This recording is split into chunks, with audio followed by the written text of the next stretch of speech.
Halo, jumpa lagi bersama saya. Dewasa ini dunia sudah menghapus yang namanya perbudakan. Namun bukan lantas berarti dunia ini tidak ada lagi budak.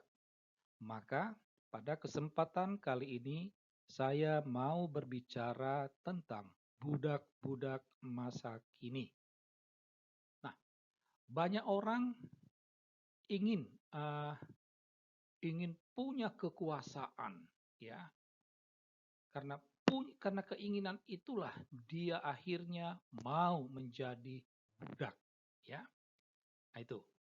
Jadi salah satu jenis budak masa kini adalah budak kekuasaan.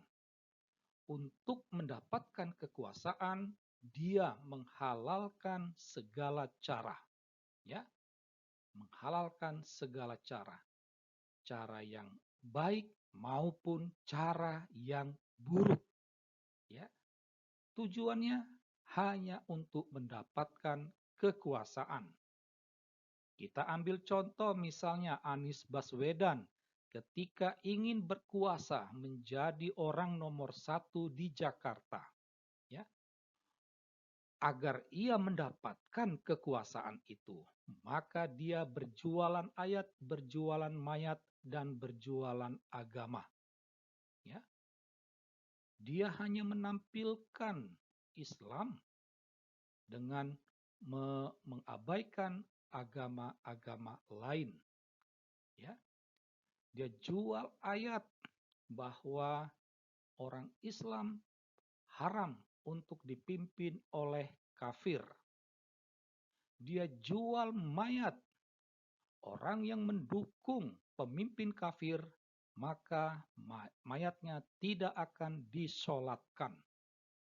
Ya, tidak hanya itu, Anies Baswedan juga berjualan IMB.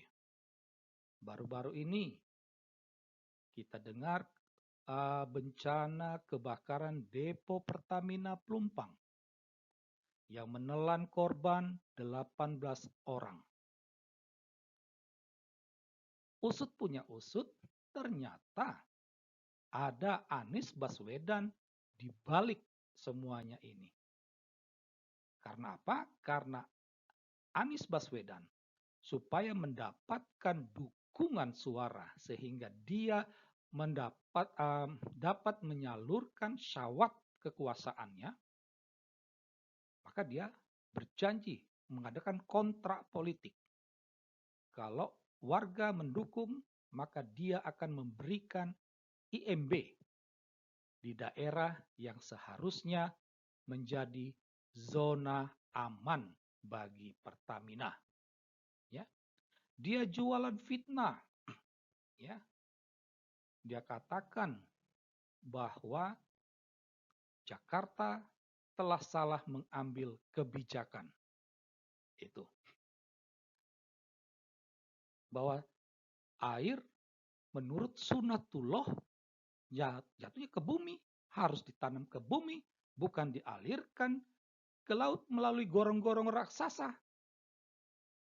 Ya, dan banyak fitnah-fitnah lain yang dibuat oleh timnya Anies Baswedan. Dan dia juga jualan janji, rumah DP 0%, OKOC, dan segudang janji lainnya. Ya, semuanya ini demi meraih kekuasaan. Inilah contoh budak kekuasaan.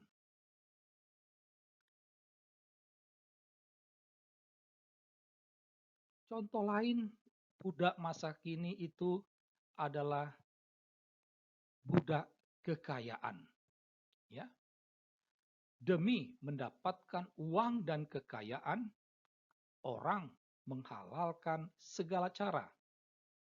Maka tidak heran kita temukan, ya, untuk mendapatkan uang dan kekayaan, orang melakukan prostitusi, menipu, mencuri, membunuh, korupsi, merampok, mutilasi, transaksi, dan lain-lainnya. Ya. Semuanya supaya ia mendapatkan uang dan kekayaan.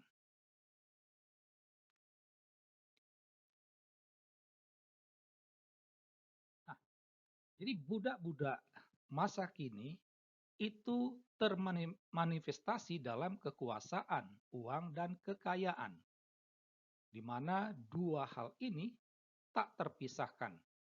Ini ibarat dua dua sisi dari keping mata uang logam, ya. Nah, karena terpisahkan, seringkali agama pun terabaikan. Orang sering bertanya, apa artinya agama jika hidup miskin menderita?